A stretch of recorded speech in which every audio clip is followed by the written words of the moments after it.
Today, the Dnepropetrovsk region has the most important news. Here, Russian pressure has been slowed by Ukrainian counterattacks, which are now making Moscow reevaluate its east-west axis. Two main fights will determine if Russian gains result in an operational breakthrough or whether Ukrainians can construct a shield protecting the wide fields of a new adversary. In this area, Russia's primary objectives are to seize territory inside the Dnepropetrovsk region that will serve as negotiating leverage in any future talks and, if feasible, to advance eastward toward the city of Parisia. By securing villages and staging sites across the administrative boundary, Russian leadership would be able to assert forward momentum, draw politically exchangeable lines on the map, and pave the way for subsequent automated advances in the event that Ukrainian lines fail. Notably, the main purpose of the Ukrainian defense belts in the Dnepropetrovsk and Zaporizhzhia regions is to fend off attacks from the south and southwest.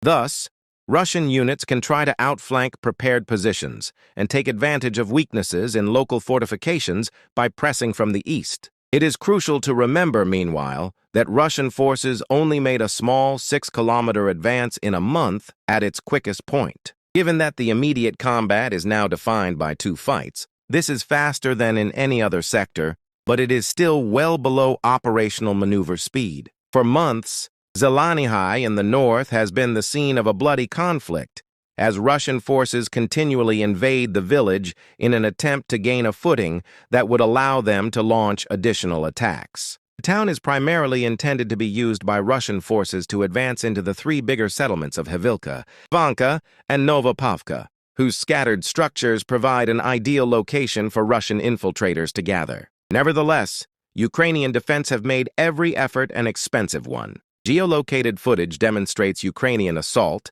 and mechanized companies repeatedly clearing the surrounding woodlands and hedge, using persistent drone reconnaissance and short violent counterattacks to find enemy soldiers and small infiltration teams before they gather. Localized follow-up strikes on retreating parties and the clearing of enemy positions on the northern fringes are depicted in footage from Ukrainian assault troops. In order to keep Russian probes from gaining traction, Ukrainians continue a cycle in which they are revealed, engaged, and destroyed. Because Ukrainian defenders maintain the best defensive position in the present sector and are unwilling to give it up, any incremental territorial gains by Russian units that are able to avoid Ukrainian drones are constantly diminished and contested. Ukraine's counterattacks have retaken Susanevka, Verona, and a number of neighboring hamlets to the south, where Russian soldiers had begun moving quickly through a series of forest lines. An intensely coordinated bombardment of artillery preceded these counterattacks,